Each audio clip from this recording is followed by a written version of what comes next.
দর্শক আসসালামু আলাইকুম। আমি অ্যাডভোকেট মমিনুল ইসলাম। আজকে দুটো গুরুত্বপূর্ণ শব্দ নিয়ে কথা বলব।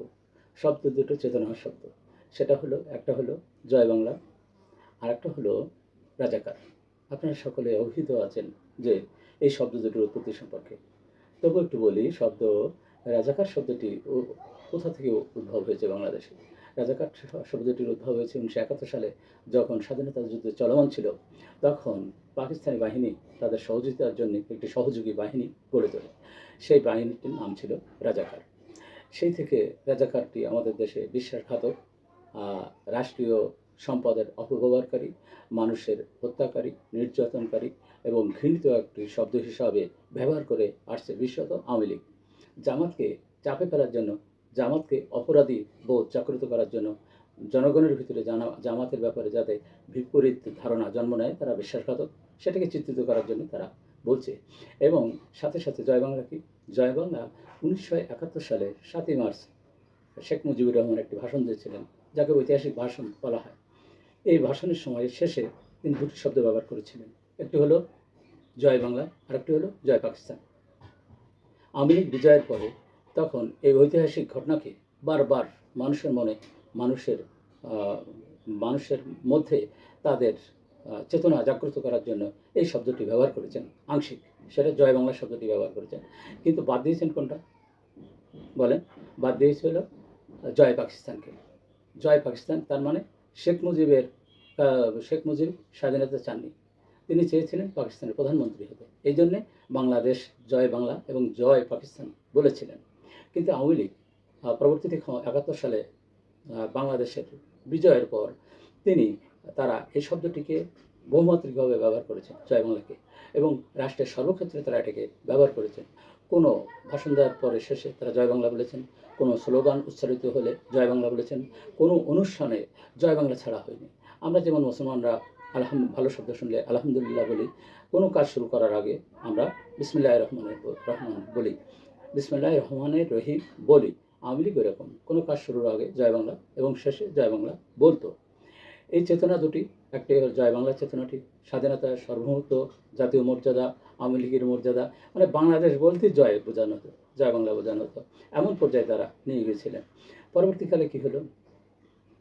রাজাকার কালের বিবর্তনে দেখেন কি হয়। কালের বিবর্তনে হয়েছে আপনার 2024 সালের শেখ হাসিনার রাজাকার শব্দটি ব্যবহার ভুলভাবে প্রয়োগ করার কারণে এটাকে একটা ঘৃণাত্মক এবং একটি সমালোচনামূলক বা টিটকারিমূলক শব্দ হিসাবে ব্যবহার করার কারণে জাতীয় বিপ্লব 2024 সংগঠিত হলো, জুলাই বিপ্লব। যে তুমি কে আমি কে, রাজাকার রাজাকার, যে এটা তাদের পরিচয়, জাতীয় পরিচয়ের রূপ নিয়ে পরবর্তীতে জুলাই বিপ্লব হলো। তার মানে একটা শব্দ, একটা গালি, একটা টিটকারি, একটা সমালোচনা জাতিকে উত্তেজিত করে ফেললো। এর কারিশমা কত বেশি! সুতরাং ওই যে ব্যবধান, জয় বাংলার আদর্শ কি? জয় বাংলার আদর্শ হলো 1971 সালের সংবিধান। জয় বাংলার আদর্শ কি? স্বাধীনতা যুদ্ধকে নিজের পকেটস্থ করে কথা বলা, সকল কিছুর মালিক আমরা, অন্য কিছু না, এবং তার নামে দুর্নীতি, স্বৈরাচার, আইনের অপব্যবহার, ভোট না দেওয়া ইত্যাদি বিভিন্ন ধরনের কার্যক্রম অংশ নেওয়া, এটার সম্পূর্ণ বিপক্ষে চলে গেছে। এই ধারণার সম্পূর্ণ বিপক্ষে এখন দেশ চলছে।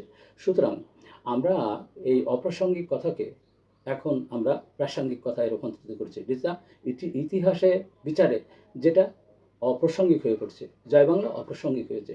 কে মুক্তিযুদ্ধের পক্ষে আর কে বিপক্ষে এটা অপ্রাসঙ্গিক হয়েছে। কারণ কি? মুক্তিযুদ্ধের বিপক্ষে যারা, তাদেরকে রাজাকারা বলা হতো, কিন্তু 24 গণ অভ্যুত্থানের পর সেই পরিচয় ধারণ করেই আবার দেশ এখন চলছে এবং সব কিছু সেইভাবে চলছে। সুতরাং ওটা প্রাসঙ্গিক নয়, ওটা সম্পর্কযুক্ত নয়। জাতি এটাকে কালের বিবর্তনে অপ্রাসঙ্গিক করছে। সুতরাং আমরা কেন এটাকে বর্তমান রাজনৈতিক প্রেক্ষাপটে একজনকে স্বাধীনতা বিরোধী বলছি, আর একটুকে স্বাধীনতার পক্ষে বলছি? বস্তুত স্বাধীনতা বিরোধী যারা, তাদের ব্যাখ্যা হলো এটা হলো আধিপত্য, ইন্ডিয়ান আধিপত্যবাদের বিরুদ্ধে তাদের লড়াই ছিল।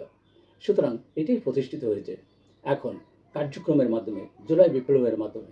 সুতরাং অনর্থক এই শব্দ নিয়ে কে পক্ষে কে বিরোধী। তাছাড়া জিয়াউর রহমান এটা আগেই সেটেল করে গেছেন। তিনি তার শাসনামলে বিখ্যাত রাজাকার আব্দুর রহমান বিশ্বাস প্রেসিডেন্ট ছিলেন।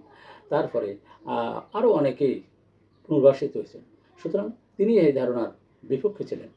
আমরাও এইরকম ধারণা সৃষ্টি করে আমরাও এই ধরনের কথা না বলে আমরা যাতে পারস্পরিক সৌহার্দ্য সম্প্রীতির মাধ্যমে দেশ সামনে এগিয়ে যেতে পারি, সেই বিষয়ে সকল রাজনৈতিক দল এবং সকলকে আহ্বান জানাচ্ছি। ধন্যবাদ সকলকে।